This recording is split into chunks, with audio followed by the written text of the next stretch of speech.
Why are students struggling so much with reading long periods of text? There are a few reasons. We're not reading as much now as people used to in the past. People used to have to read just to get along with their daily lives, and people used to read books for news, for entertainment. Now those things have largely been taken over by TikTok, by YouTube, by Netflix, and people aren't reading as much. But it's also a school issue because starting in the early 2000s with No Child Left Behind and some other initiatives that were meant to help students succeed, schools started becoming very focused on standardized testing. And standardized testing usually, the passages are usually very small. Not always, but generally speaking, they're very small. And this was actually mentioned in an article in The Week on October 15th, 2024. And what was noticed is that this idea that education has shifted to smaller text. And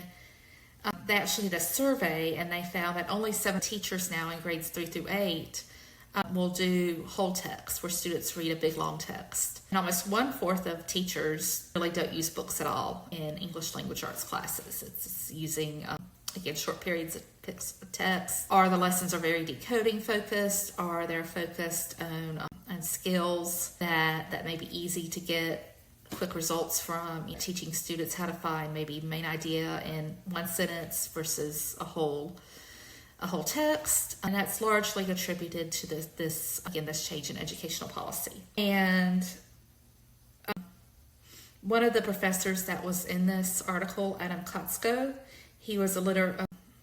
he's a professor of literature, and he actually said that students are actively cannibalizing their educational experience in college because colleges still require lots of reading.